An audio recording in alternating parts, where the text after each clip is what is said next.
like, oh my god, how do you deal with this champion? But Goldcoin is very practiced on it, and they're executing well, being able to kind of send those Maokai ultimates up to cut off a lot of key choke points around objective control, which is one of the things that, like we said, Santorin loves to do.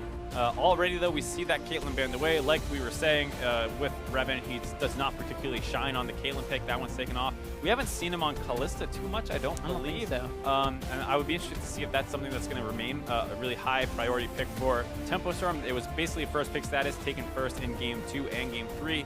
We'll have to see what happens this time around. Yeah, GCU not wanting to give up that Alawi pick at all. Nope, no Alawi whatsoever this game. And I want to see what the jungle match was going to be, because Santorin, I mean, last split we were kind of harping on him for his zoning Rengar ultimates, but the Maokai is a champion that when you use a zoning ultimate wins you a fight. It's supposed to, yeah, it's supposed to do. Yeah, so I mean, that's exactly the situation. You see the Maokai is going to be able to go through here. GCU very intelligently bans out the Jace.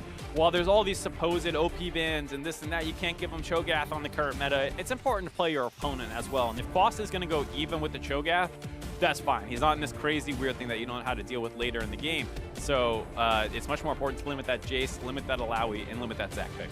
And then we'll see what the first pick overall is going to be. Does Revan play the Kalista, or are they going to prioritize it? Looks like Tempo Storm will wind up picking that one up for themselves. So now we know that Freeze wasn't in there just for the Kalista pickup. He's in there for some other sort of reason from Tempo Storm, but Revan's going to be picking this one up for himself. Like you mentioned before, I believe it's going to be the first time we see him playing it throughout the Challenger Series. And let's see how he stacks up against Rikara on the bot side.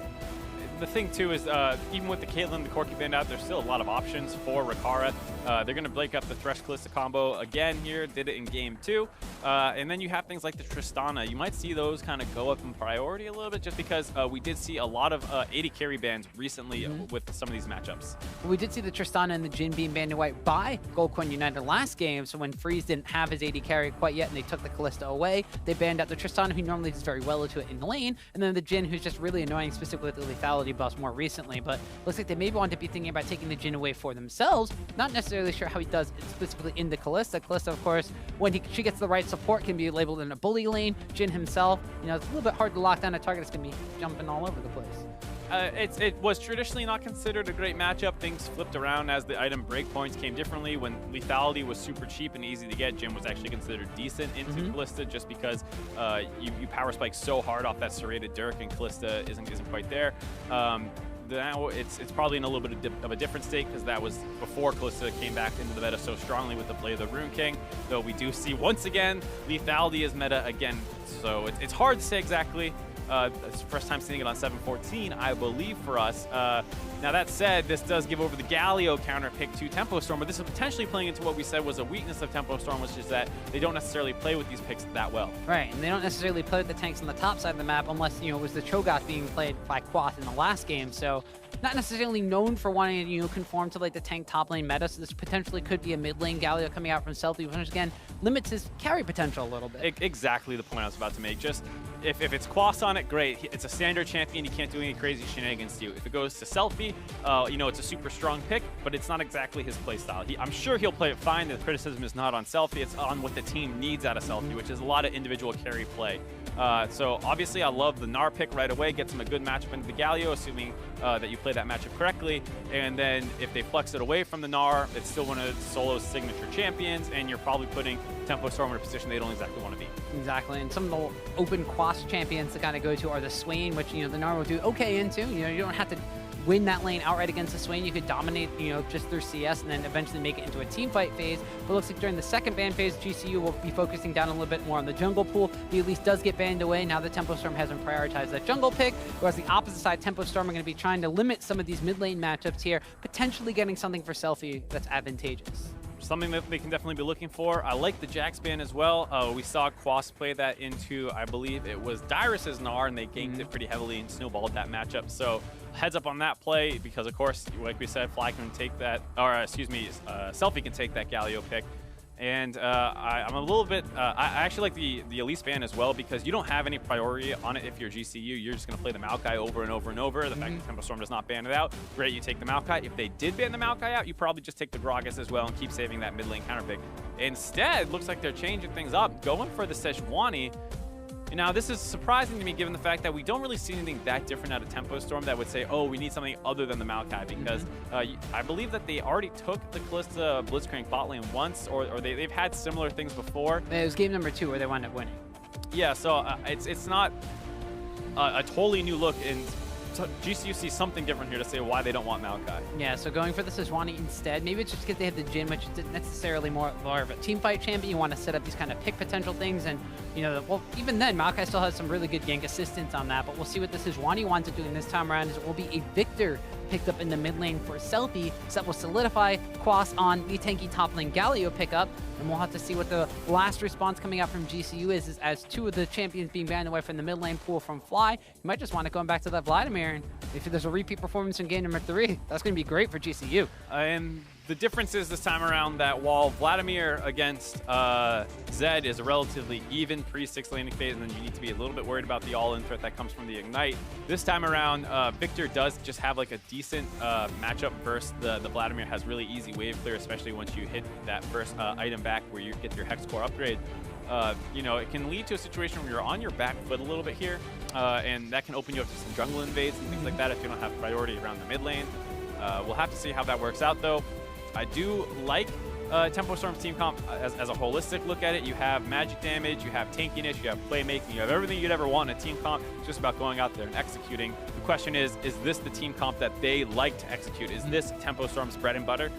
Doesn't quite seem like it. Not entirely. If it's just in the hands of another team, then it would be fairly standard, fairly straightforward, fairly strong team composition. Do have a lot of team fight potential, though. The Blitzcrank can start things off, or he get thrown into the fray. Rek'Sai can use that flash on Burrow, and you have the Galio to follow up after it. But like you mentioned, is that Tempo Storm's playstyle? It hasn't been so far, and we'll see how they do to try to execute that against GCU, who have very similar comp to last game, just a different ADC and a different jungler. The one thing I do like about Tempo Storm is that Selfie is now on just kind of a standard mid lane mage, which is something he plays extremely well. And this gives him late game, kind of hyper scaling threat where if they end up in a game that's closer come 30 minutes, which to be fair, we haven't seen that much of this series overall. But if they do end up in a kind of close game come late game, he will have that kind of late game carry potential for himself. Not quite around the Jace, though they did snowball at that time. Obviously with the Karma and the Zed, not at all. If it heads late. So this time around, this is something that, as long as he goes even or slightly winning the matchup, I think this plays much better into his play style. The question is, though, like you said, for GCU, this is a comp that they just executed extremely well. Last game, you swap out the Maokai for the Sejuani. Some very different mechanics in terms of the length of the engage and the explosiveness of it. The ultimate that comes in for Sejuani, much more aggressive in a sense than the Maokai one, which is more zoning focused. So they, like you said, maybe they are targeting more pick potential, but it's still very close to the same comp they just played last game. Man, I'm actually interested in the fact that they prioritize taking the Thresh away from Sheep rather than matching it with the Braum, which they had done previously. Though, the Braum's kind of been hit or miss. So far, they won games and lost games while utilizing the Braum pickup here. Or actually, no, the Thresh game is one they wound up losing, but they don't go for the Braum, who actually helps by proccing that Sejuani passive, and you kind of get the double stun ability from that. Very strong combination, but this time around, your team early took the Kalista, the Thresh is up. You don't want to give up the Kalista Thresh bot lane, which just basically smacks most bot lanes around, especially once you take Caitlyn out of the picture. So I can understand, going for that Thresh. It also does work decently well with the Jhin, a champion that does not have much mobility for himself, and so with that lane turn, you're able to pull him out of some situations that would normally be lethal for Jhin. And now, luckily, though, we get to see our first look at the new Jhin with all the lethality buffs. We haven't actually seen it yet in the 6 games we've cast of the 7-14 Challenger Series. Yeah, so you have Duskblade Drakthar being buffed up. The Ghostblade gives him a little bit of extra mobility as well. So even though he is a very immobile person who actually just has to stand still for a lot of his abilities to be cast, specifically his ultimate, he will have the ability to give that for a little bit of extra added position advantage. We saw the Misfortune utilizing that build, but we'll see what Jhin winds up building this. That was exactly the champion I was going to point out, is that there's plenty of champions who like to stand still, but it's important to get into the right place at the right time, and that's something that Ghostblade can help out with, especially with Jhin having that kind of cooldown on his reload after his 4th shot. Not much to do during that time. It's the perfect chance to pop that Ghostblade and get a little bit of move speed and get into the right spot to start firing away again or kite out. So the build does still make a lot of sense for Jhin, and hopefully we get to see a pretty impressive performance out of it, because I've heard a lot of good things about it. Yeah, well, we haven't had our own Ghostblades built yet, but we've been able to use our graphic to move out of the way so we could jump into game number 4 here in the back screen for you guys. Gold United are up 2-1 in this best-of-5 series. Tempo Storm, they got to win this one and the next one if they want to make it into that Challenger Series final. Otherwise, it'll be an all-United affair for the second Challenger split in a row. And it's, kind of looking like that early on. Tempo Storm snowballed really hard off Game 2's flex picks this time around at a very, very standard team composition, and GCU has done a great job, Sheep does move in, going for that early blitzcrank hook that people love to do level 1. Doesn't quite find it. Solo scouts it out, backs off. Yeah, Solo was in that tri-brush, didn't see them sneak into the river brush, was able to see Blitzcrank flip up on the radar, and he just immediately moved away. So no threat of the hook coming out from level 1. GC, you're going to respond by putting down some deep vision from their bot side on the map. Rikara and Madlife both moving in there, trying to scout out where Wiggly is going to be starting on this Rek'Sai. Most likely starting off on the bot side. Now, one of the things that we've seen multiple times out of Rek'Sai is they take that XP Quint early on. They go for those crazy level 3 ganks, depending on how hard the leash is, and if they go for the Krugs or the Scuttle Crab, you get different timings off of it. It's super annoying to deal with blue side Rek'Sai. I assume Tempo Storm will be looking for something like that, and with the Kalista Blitzcrank, able to set that up potentially with a flash hook. GCU's bot lane is going to have to be very, very careful, as we do see that super leash coming in for Wiggly. He can potentially get down to bot lane at around 230 with this at level 3, while the enemy bot lane is level 1. And not only did get super leash from his bottom lane in addition to Selfie, but also Quas came down, wound up helping out with that one. So Wiggly going to be taking away that red buff, still has a smite available, so he can wind up getting this big raptor. So this Rek'Sai, we'll see if the creative jungle pathing is going to be enough for Tempo Storm to rocket to a gold lead in the early stages of this game and carry it through, because game number 2, when they had these lane advantages, we were able to stay even in gold with GCU. They eventually were able to come out ahead through their Drake control, through the advantages they gained up basically just through CS and moving around the map with their bottom lane. We'll see if Wiggly's able to influence this matchup a little bit earlier on, as he might be going for a bit of an early invade. Puts a ward down. Scuttlecrab has response. This might be that early level 3 you were talking about. Yeah, he was waiting for that. The super leash actually gets you out too fast to get there right away, so he goes in for that little ward. It's not like it's perfectly timed. It was a little surprising to see him go for that over going to the Krugs to hit the level 3 right away. Now, we talk about the importance of, hold on, level 3 gank coming mid. Yeah, they want to get on the Fly. Immediately blows the flash, but the flash on Burrow is there. Fly's going to wind up going down to a Victor laser for first blood. Ooh, really nice path out of Wiggly early on. Doesn't go bot lane, goes up to the mid lane. Fly had taken the E early, and as soon as Selfie saw that, he probably communicated that to Wiggly, saying, hey, if you want to come mid, this is going to be a pretty free gank. They go on to him, and they burst him down from 100 to 0. And during this time, Quas goes up for an invade as well, bullying Santorin out of his topside jungle. Still level 2 to the level 3 of Wiggly. A very tough start here early on for GCU. Yeah, so Tempo Storm's Rek'Sai pathing has paid off with dividends for first blood, but also giving Quas a bit of room to kind of bully around Santorin on the Sejuani. And now Wiggly going for a bit of a Krug steal, just trying to take away as much experience as possible from Santorin. Does get the passive proc though, and actually going to flash over the wall as well. Still has a red buff, so the slow is there. He's going to get another passive proc there, and Solo comes around, picks up a kill. A little too aggressive, and now it's a red buff Gnar. That's a situation where we talk about the good communication of Tempo Storm, which is going to be on full display with this gank attempt. Like we said, they know that he has no pool available. They flash into him, knock him up, get that kill.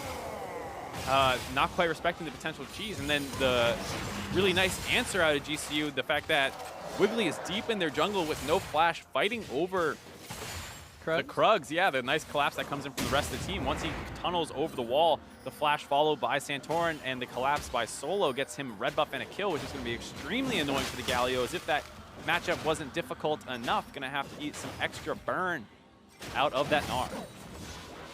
So Wiggly getting advantages for his team and then giving away advantage. So Wiggly giveth, Wiggly taketh away. So we'll see if the Rek'Sai is going to be put any much further behind from that one, as he does still have his entire top side of the jungle to take. Did set Fly further behind than he probably ended up behind. Still very unfortunate, and of course the collateral damage will be how far does this hurt Quas. But the big thing is that mid lane matchup is going to be very tough. We talked about the fact that, generally speaking, the Vladimir doesn't really have priority in that matchup anyways, and might continue to fall behind. Level 3 to level 5 of Selfie. This is a situation where mid lane is completely snowballing out of control just off that early gank. Yeah, and we saw Fly being able to run away with advantages in the mid lane matchup last game. We'll see if Selfie, now on a carry-centric champion and Victor, will be able to do so himself, but Santorin's going to be getting a little bit cheeky in his own jungle here as Wiggly tries to go for this continued pressure and invade. He does have the support of Selfie from that mid lane matchup, but Santorin will be able to smite away his own Raptor. Good secure in his own jungle. GCU has done an all-right job helping Santorin despite the lack of mid lane pressure to make sure that he gets his own camps. And obviously, Santorin himself doing a good job battling over them, not getting pushed out by Wiggly, despite the relatively stronger early game champion of the Rek'Sai. But this is not looking great so far. 20 CS down in the mid lane already.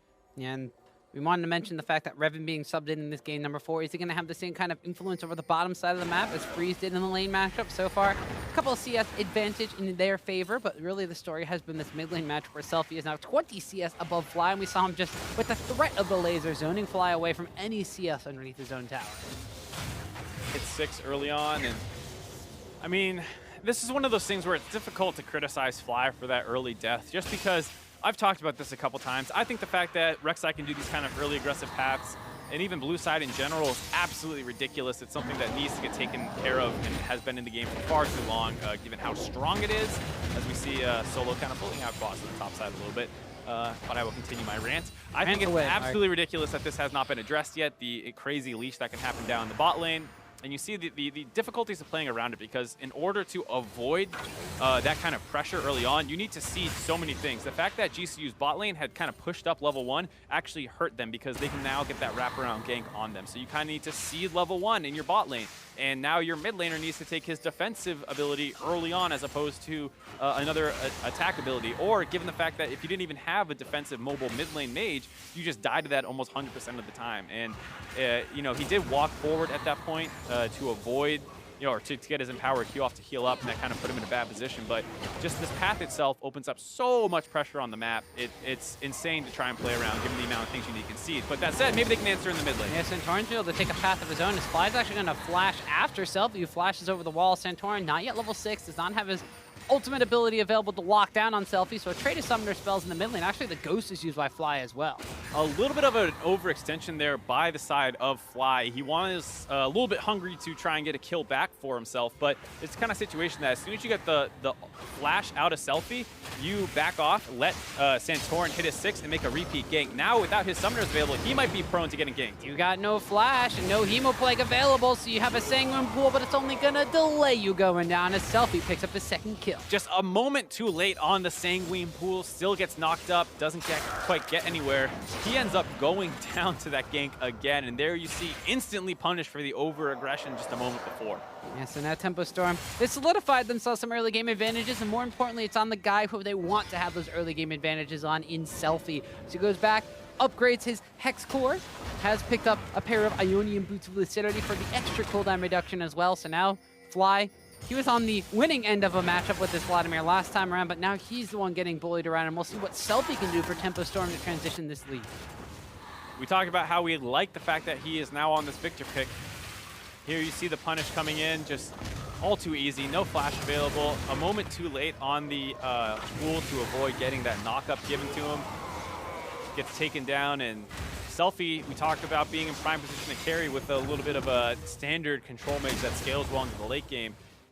He also obviously communicated well with Wiggly to set these ganks up and build himself a very nice lead, this time much more focused around the mid lane, which is what we were hoping for. Yeah, so adaptations already by Tempo Storm. The unique jungle pathing of the Rek'Sai to get the first blood off on the Vladimir. Unique, that's the word I'm going to use for this one. It's very unconventional and maybe a little bit strong, but it's definitely unexpected, so unique is a good way to describe it. Nobody else can really do that. Okay, you could say that. I'm going to say unique. But the mid lane priority now being focused on Selfie, they kind of just let Quas out to dry on the top side of the map, which is very interesting considering that, you know, Wiggly gave over a red buff to Solo to begin with, but Solo hasn't necessarily gotten a huge advantage off of it. You know, Quas has been keeping even in the CS up there. Bottom side of the map is going relatively even as well. Riven being swapped in here for Freeze. Nothing has really gone in favor of GCU, so Rikara, who has been known to be more of a lane-dominant AD carry, at least #1 lane dominant carry in the Challenger Series coming into the postseason, has not gotten the same advantages against this Blitzcrank Kalista lane, so pretty much the Selfie and Wiggly show so far. It's pretty difficult to really abuse this bot lane by Tempo Storm. The Kalista obviously great in auto trades. You know, Jhin wants to move for the really quick ones where you get in and out, just drop your kind of damage and get out of there. Kalista wants to build up those Ren stacks. The scary thing is, you know, Blitzcrank and Thresh can kind of neutralize each other a little bit early on. Now that they're hitting their 6s, though, that all-in and gank assist that comes in from the Kalista lane starts getting scarier and scarier. So we'll have to see if any of this mid lane pressure snowballs and spills over down to the bot side. Well, we'll see if Selfie's going to be able to move around the map or if he stays in this mid lane with a blue buff on him just to punish Fly even harder. GCU has moved Mad Life up to this mid lane because we also see Sheep moving up from the bot side of the map as well. And we'll see if there's any sort of pressure, force down this half HP mid lane tower. The Drake that spawned first was once again a Mountain Drake. I believe it's 3 games out of the 4 that have been a Mountain Drake spawning first, so we'll see if they try to prioritize that one a little bit earlier than in the previous matches, or if it's just going to be more about getting the first tower before the Drake control really opens up for Tempo Storm. Good Scuttle Crab control. Looks like Wiggly's actually going to back off it.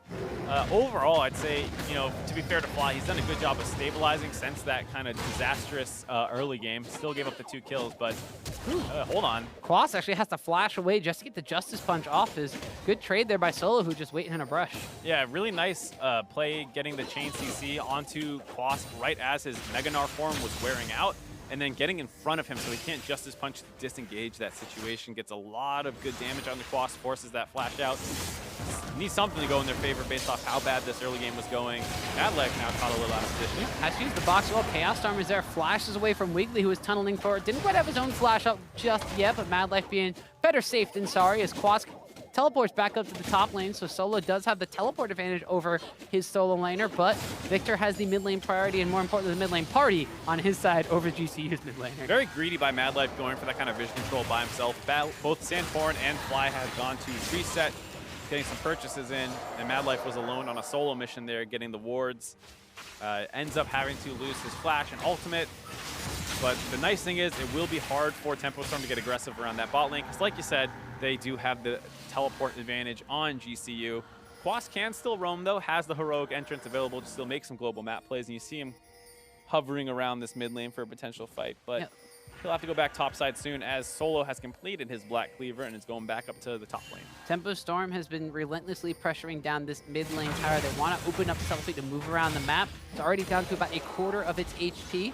Be careful though on the bottom side of the map. While Kalista has finished Berserker's Greaves and picked up pieces for her Billy the Rune King, specifically finishing that Build Border Cutlass, a Duskblade of Drakthar has been completed by GCU's Rakara, so the Jhin is going to have a little bit of extra damage. It pops out of a brush and hits you with a 4th shot.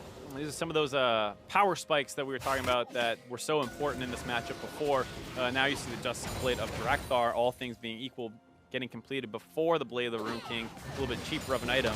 So he grabs that one. Gonna have a nice power spike. Also is able to grab another serrated Dirk off that recall. So Rakara in a really nice spot right now. His support down a summoner though, so still a little risky to potentially fight an all-in.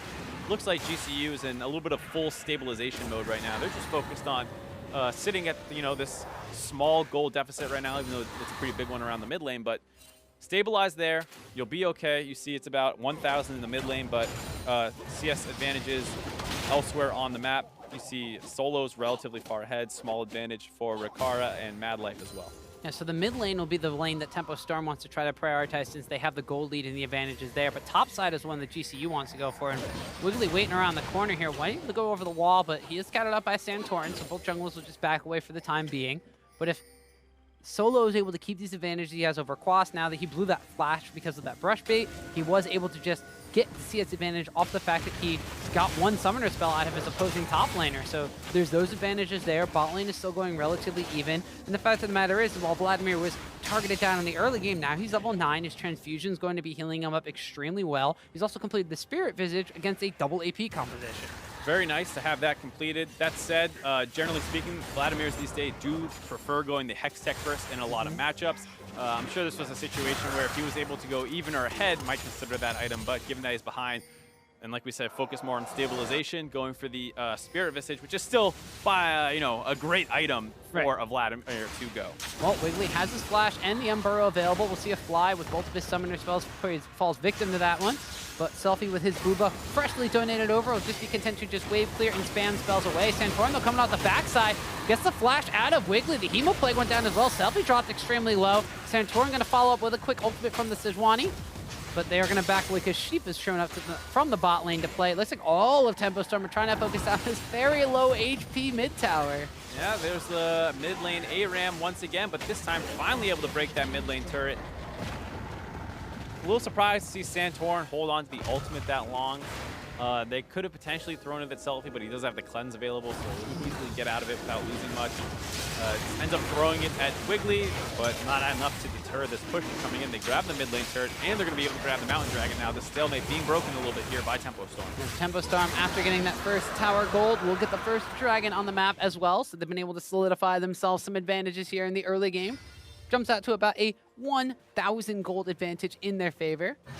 Goldcoin United, while Drake's have not been what they've been stacking up in the early game, the gold lead have been the ones that have been able to, you know, carry them over and tide them through here. With the Vladimir behind in the mid lane and the lesser successful execution of the Sejuani coming out from Santorin in this game, they find themselves at a gold deficit now at the 15-minute mark. To be fair to Santorin, it does feel a little bit more like Wiggly has really stepped up this game, had some really great ganks in the mid lane. Selfie as well having a great game. The question is, how do they snowball this over to the side lanes? Because for the most part, those have been going even. Now, completely in GCU's favor with all those roams repeatedly coming mid, it feels like they've been able to grab a little bit more CS in those lanes. And Victor is not the best champion for getting out of laning phase and getting on the map. He can still roam fine, and Selfie has been a good roamer so far in the Challenger Series.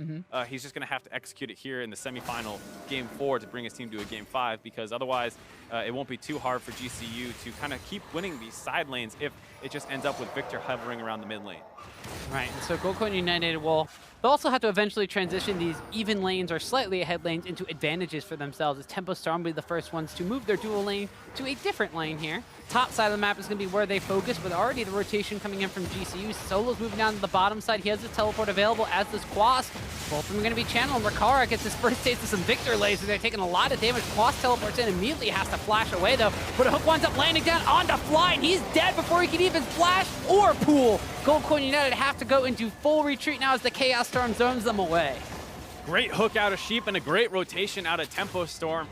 They get that rotation up to the top side, like you said, with their bot lane getting up there right away, but then they make sure not to just make sure it's just them. As hold on, Quas getting caught out a little bit. Yeah, Quas gets hooked. He's going to get locked up. The taunt winds up landing, so Santorin has to go back in. He gets hooked in, but the Gnar against the wall is Solo picking up a kill here. It's a 4v5 technically, but GCU not looking too bad in this one. Solo going to take the lantern and flash, but he goes down to Selfie. Now it's going to be a follow-up here as Rakara picks up a kill onto Wiggly. Looks like a flash forward from Revan trying to get the Rend onto Mad Life, and he will. So another kill picked up for Tempo Storm. Really nice job out of both teams in there. GCU finds an opportunity to re-engage as Quas had got caught out. They go a little bit aggressive in that 4v5. Selfie not getting focused down at all. Is able to keep throwing some damage in. So here you see Tempo Storm has the positional advantage. GCU is trying to get underneath their turret. Fly thinks he's behind Santorin, ends up getting hooked. Chain CC blown up before he can do anything. And after that, they're kind of in full retreat mode. They back away from this turret. Tempo Storm's able to grab that one, but Quas gets a little bit of a greedy recall in here. Or just trying to clear a ward, actually, as he gets hooked out. And then you see some more chain CC trades as the root comes in, followed by some Sejuani stuns. Santorin gets hooked, but is almost able to get out before the Victor, I believe, is the one who's able to find a cleanup kill.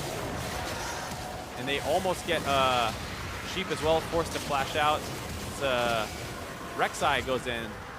They get Solo down, then the last kill onto Mad Life. Ends up a 2-for-2 there after the initial kill on the Fly, meaning it's a 3-for-2 overall. And good job of Selfie being able to kind of snowball that advantage. This is what we were really looking for him to do. Yeah, Tempo Storm have been able to pick up now 4 kills on this mid lane Victor, so he's 4 out of 5 of their kills. Not too shabby. He's also been able to pick up that top lane tower off the back of that fight, so now Tempo Storm increases to a 2,500 gold lead. Baron will be on the map in just a little bit, so we'll be a little bit sad that our friend the Rift Herald will not be making an appearance for either team in this game, unfortunately. I believe we've taken all 3 other games. I believe so. The one thing I'll say, though, is that this is kind of reminiscent of Game 2 for Tempo Storm, where early on it felt kind of close, but then they grabbed the first couple turrets, and GCU never really found an opportunity to grab turrets for themselves again. If they weren't able to convert on that kind of side lane play, the scary thing is that with Gnar being ahead of the Galio relatively significantly, that you can kind of get that Frozen Mallet. You start getting that 2-item power spike that Gnar is known for. He starts taking turrets on his own. You have to worry about how do we deal with the split pushing Gnar, and the Jhin is then set up in the mid lane. He's the one kind of holding while Vladimir splits into a side lane. You end up in this 1-3-1 that is slightly difficult for Tempo Storm's comp to deal with, but because they were able to successfully execute the snowball, they're in a great position. Ooh, all the Tempo Stormers standing on the Lantern, so Santorin can't quite click it and can't get himself out of there. Instead, he's gonna wind up going down himself. He gets a 5th kill of the game. Good coordination by Tempo Storm to pig pile onto the Lantern and make sure that no Still one... not a thing! I've heard dog pile, I haven't heard pig pile. I guess in this case it's okay because they pig pile on Sejuani, who has a boar, and that's a pig. Or it's also okay because it's just the same. I still don't know. I want to get a fact check on that one if pig pile's the thing. But instead, they're gonna not quite pig pile. They're just gonna lock up onto Wiggly, who tries to tunnel through, but a good flay from Mad Life knocks him out of it. There's not a lot of follow-up to kill him. Wiggly didn't even take the tunnel. Mad Life was trying to predict when he would go through it, but a little early on it, and then Wiggly realizes, oh, I'm actually fine. They're backing off me as I'm taking the bot lane turret with my teammates. No need to take this tunnel out. So GCU now have seeded a bot lane outer tower, which means that all 3 outer towers on the map are down for them. So they will be hard-pressed to find safe areas of the map to farm up for, which Fly still kind of wants to do. You mentioned going for the Spirit Visage early, has picked up a pair of Merc Treads just to mitigate the amount of CC and magic damage being thrown at him. Doesn't necessarily pack the same punch as he did in game number 3 as the Vladimir, because he doesn't have the Hextech Crota Belt. More importantly, hasn't been able to build any ability power whatsoever, so he's just kind of stuck at his base Vladimir values for now. Passive will help out a little bit with that, but he's far from the very fed Vladimir he was in game number 3. And that's exactly what Tempo Storm were hoping for this game. Far from the fed Vladimir in game 3 and far from the fed Victor in this game. I mean, talk about not having any AP. Victor has plenty. 2 item completed, has the cooldown boots, 9 stacks on his Dark Seal. Tempo Storm here working away on their 2nd Mountain Dragon of the game. This is going to make their already great objective control even better. They're going to be able to force down this Baron, melt it down extremely quickly, and then use the Callista Rend to secure it. Solo getting a little greedy trying to finish this turret off, gets chunked out low. Almost got it, but not quite. Utilizing this double Mountain Drake effectively as Tempo Storm. They grouped up as multiple members in the mid lane. They know they really can't contest here from GCU. They're going to open up very quickly with the Curtain Call. Zones them away for the time being, and Tempo Storm are content just to sit back and wait for more minions now that the ultimate is down. Able to buy space for Solo to finally grab their first turret of the game, though. Bring it back a little bit closer to a 3,000 gold deficit, but I'm sure that will get changed again pretty quickly here as Tempo Storm grabs the mid lane. Callista not known for her prowess in taking down towers, although with the double Mountain Drake will help that with 20% extra damage on there. Now Goldcoin United has seeded a 4th tower of the game. Still about a 3,500 gold lead for Tempo Storm, so 23 minutes in the game, they have a 3,500 gold lead. That's great. It's not as big as some of the leads Gold Coin United have had in this series so far, and a lot of that's going to be that while Solo hasn't necessarily exerted pressure on multiple facets of the map and only just took the first tower of the game for GCU, his gold lead over Quas is still solidified at about 1,000, and the bottom lane matchup is still relatively even. Both Rikara and Revan haven't necessarily been huge deciding factors in these fights for their teams. It's really been about Selfie running away at things on Victor and Fly on Vladimir and not being able to match it. The scary thing is moving later into this game. While Solo is very far ahead and they're going to put him down the bot lane to draw pressure by Quas, the 4-man core up on the top side of Tempo Storm is so good at taking this Baron that they're going to pull GCU right to it, and it's going to be a relatively easy turn given the fact that they have this Callista, Blitzcrank, and Rek'Sai available to really force this fight. So it's going to be a very tough situation for GCU to be in, despite having the stronger split pusher here already at that 2-item power spike that we were talking about that Nars love to hit. You see a Knight's Vow between Whitley and Selfie. So he pledges himself to his mid laner. He's gotten extremely far ahead, as if that were not very apparent already. And they're also going to be going, as you mentioned, for that top lane Scuttle Crab control. Quas is actually already up here too, so while Solo can take all the outer towers he wants on the bottom side of the map, which is physically only one. You see that right there. The Baron is the one that's going over to the favor of Tempo Storm, though they will peel off of it. Mad Life was in the area. Actually, Rikar getting chunked out here by Revan, gets the Lantern. Oh, Lantern. He got tagged by the Prey Seeker. He's going to flash away from the damage of Wiggly, though, but he may have just condemned Mad Life to death as Revan will finally pick up a kill. Nice play by Tempo Storm there. Revan was losing the 1v1 to Rikara. Tempo Storm reacts and collapses onto it. Almost a nice outplay by Mad Life getting the Lantern down onto Rikara, but the Prey Seeker hits at max range. They find the pick off onto Mad Life, and now GCU caught totally out of position. Tempo Storm is going to grab a mid lane inhibitor without Baron buff. Yeah, we had Solo just having to recall. Rikara had to heal, and Fly's still up on the top side of the map. So inhibitor winds up going down 25 minutes into the game. Tempo Storm coming out swinging. Well, we talked about how there was no Rift Herald this game. Maybe there's no Baron buff either. Tempo Storm's just going to Then how do we know who wins? This is Challenger Series. Whoever takes the Baron wins the game. I believe you can tell by whose Nexus explodes. They usually lose. So. This is why you're on the desk, Mark. This is why I love having you. You're keeping me honest.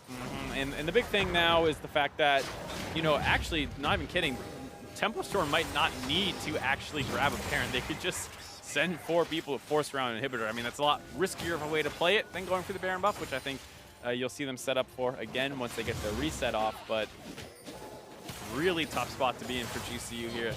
Mid lane matchup just went so bad for them early on. And so that has spilled over now into, well, not necessarily into other parts of the map, because the mid lane is the one that actually has all the towers down and the inhibitor missing. So Selfie basically has been able to get himself extremely far ahead and really help carry Tempo Storm through this game. I mean, it is still kind of the spillover from the mid lane, because while there's more mid lane turrets down, the order that they dropped was mid and then top and then bottom and then mid again. So, of course, the fact that they were able to grab all 3 outers makes it, a pretty large gold lead, given the fact that it was close to even before they grabbed that first one in the mid lane.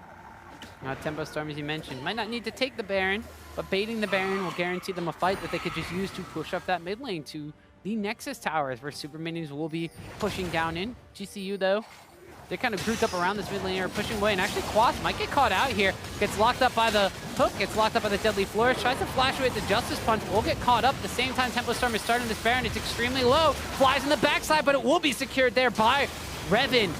Jin's picked up 1 kill. Now the curtain call comes out. Santorin's chunked down extremely low. The shot's not exactly landing on any priority targets. Wiggly's the one that gets hooked in. Selfie actually about half HP in the back of the fight. But now Gnar's gone mini and he's gone down as Selfie goes dominating in this matchup. The Wiggly ultimate and Selfie follow-up is there. Fly's trying to run away from this one with the ghost. Proto belts himself away just to safety. Huge transfusion heal from that blood, the blood lust onto the Grom. Lost my words there, as Fly may eventually lose his life here as Selfie and Wiggly are chasing him down. One last auto attack there, and Selfie's godlike. I like the idea out of GCU, knowing that they're not going to be able to actually stop this Baron buff. They instead go for a pickoff onto Quas, and it starts out pretty well. They're able to chunk him out really early on. You see that Tempo Storm doesn't know if they should help him or not. They're sticking on the Baron. Fly's wrapping around the backside, and this is actually a nice setup to turn and win this fight. Santorin ults a little bit too early, as the rest of the team was still finishing off onto Galio, so they couldn't actually combo in that damage. That said, they still have a chance to win this because Selfie gets stunned up, but that last 4th shot by Jin just goes wide. If he hits Selfie there, maybe not kill him, but at least force him out of the fight very far. Instead, Selfie is healthy enough to continue in. He runs up, they get a bunch of cleanup kills, and out that they continue up from the top side. They take a top inhibitor. A really nice attempt out of GCU, just a few small mistakes that cost them their opportunity to potentially take that team fight after losing the Baron. And that team fight going south for Gokuin United may wind up being the game here. Tempo Storm take that top lane inhibitors you mentioned during that replay. Saw a little picture-in-picture. Banner Command minion's going to be wailing away on the top side tower, but Tempo Storm are going to be the ones that reset. Gokuin United will be taking their first Drake of the game, as it will be an Infernal Drake.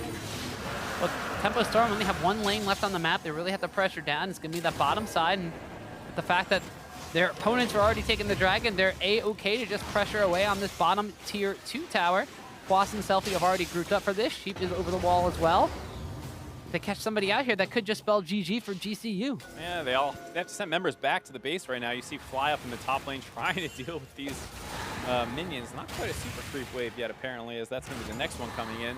Quas goes up there to try and escort those minions in, while the other 4 men work down in this bot turret. At this point, Quas' ultimate is probably long enough to reach from mid lane down here. Not quite 16, a little bit behind Solo, and everyone quite a bit behind Selfie.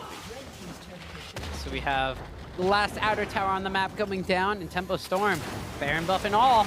It's really difficult for GCU to try to come back in this one, let alone win this fight, if Tempo Storm even needs to really try and take it. They're just content to stay back here while we have Quas kind of doing his Quas split push thing on the other side, ushering in super minions into the base. Fly pretty much on wave clear duty at this point. Actually, Solo has to go up, deal with the super minions wailing away on that Nexus tower up top. And that means that this bottom lane tower is exposed. They wind up hooking in Santorin. Curtain call comes out already. Solo's going to get a Gnar, but it only really lands on the Sheep. He just gets pulled back in by Revan. Fly proto belts into the fight, has to lantern himself back out. Sheep's taken down pretty low, but Quas is going to get a taunt down onto Solo. He gets locked up in the gravity field after that with Gnar down. They're going to be charging into the base of GCU. That's the first kill, goes over onto Revan. They haven't exactly dove through anything yet, but they don't need to because Super Minions are taking that Nexus tower. Gold United has to see the inhibitor tower because of that one, and Tempo Storm setting pace to force a game 5. Very close fight by GCU. Not that bad at all, actually, but they're just so far behind at this point in terms of map circumstance. The minions are going to end the game for themselves, and GCU able to trade some kills back and forth. 1 for 2 so far, but not enough to deter this push. And Tempo Storm, like you said, going to be taking us to a game 5. We saw Santorin charge in, flash out, get taunted back, and pulled back into the fray. A Selfie will go legendary. 9-0-3 on Victor. This is the kind of Selfie we wanted to see from this performance. While GCU may have had their KDA stats, doesn't matter because the only number that matters anymore is the fact we're going to game 5. Huge game out of Selfie overall. Some really great gameplay out of Wiggly as well, using that bot side advantage that blue Rek'Sai can have, able to get onto the map extremely early. Doesn't actually go down in the bot lane, goes mid, given that they knew Fly did not have his W up. They get the kill there. And then after that, that's pretty much just a mid lane snowball. There was the one time that we saw they came back to the mid lane for the side of GCU, but Fly got a little over aggressive. Instead of just taking the summoner advantage, goes for the summoner trade, and then instantly punished by Tempo Storm. They regank him, they get a second kill, and then after that, it's off to the races. Yeah, at that point, Selfie was just really out of control from this mid lane Victor matchup, and we weren't able to see him necessarily dominate from that point forward until they were able to take his tower. Once they took his mid lane tier 1 tower, they took the first Mountain Dragon, and then moved their duo lane up to the top side, where they were able to actually, GCU was close to winning a fight up there as they took that top lane tower 17.5 minutes in, but it was Tempo Storm with the Victor that was way too far ahead at that point, turning it around. That's the thing, is that Victor definitely not a snowball champion, but from ahead becomes very, very dangerous. So they get the rotation advantage up to the top lane. Fly trying to get underneath the turret, gets hooked out, blown up right away. But from there, you see that at this point, GCU was still relatively close in the game. Tempo Storm's going to be able to grab this turret. Quas gets caught out trying to clear a ward, and it's well played by the frontline members of GCU. Solo's going to be able to hop in here after getting a little bit of a chain CC, get a nice Gnar ultimate off onto 3 members.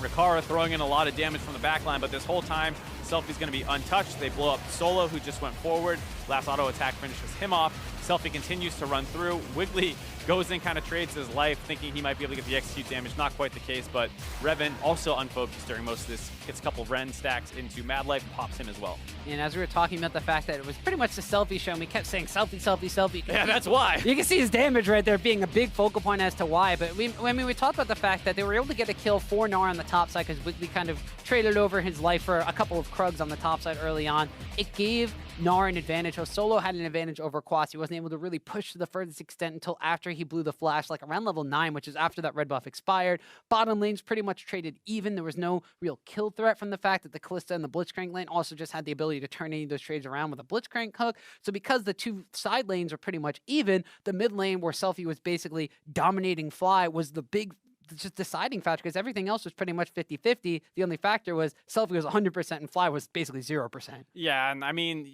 like we said, the bot and side lane started getting CS advantages, around the 11, 12 minute mark. At one point, I think it was Solo had around an 800 gold lead to Selfie's 1,000 gold lead, so it was kind of close, but the pressure was not equal at all. They were able to keep grouping up mid. They take that turret down, and they do a good job moving up to the top lane after grabbing the Mountain Dragon, instantly putting that to use.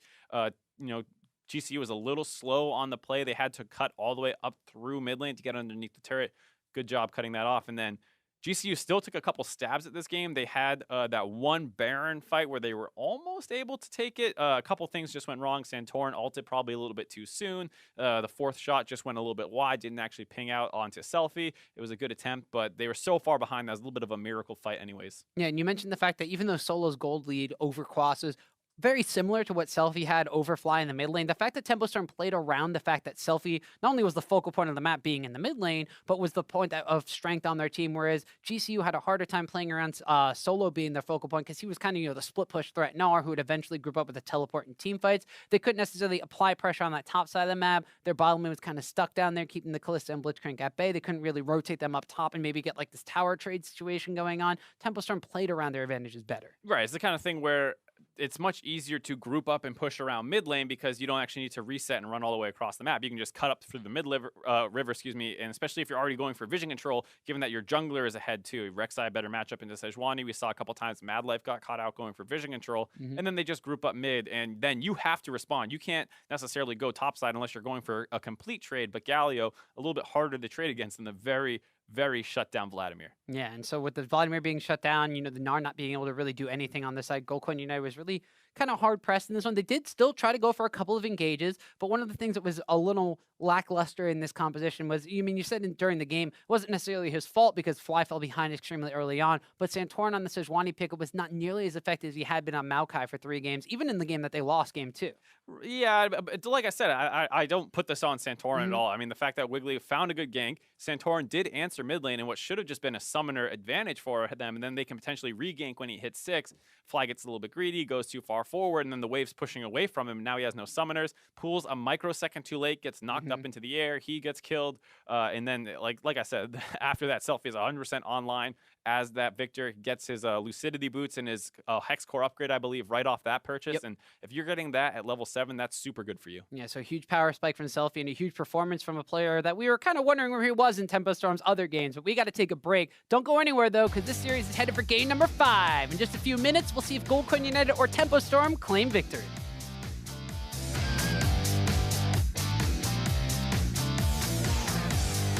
Fly immediately blows the blast, but the flash on Burrow is there. Fly's going to wind up going down to a Victor laser. He's going to get another passive proc there, and Solo comes around, picks up a kill. You got no flash and no Hemo Plague available, so you have a Sanguine Pool, but it's only going to delay you going down. But GCU not looking too bad in this one. Solo going to take the Lantern and flash, but he goes down to Selfie.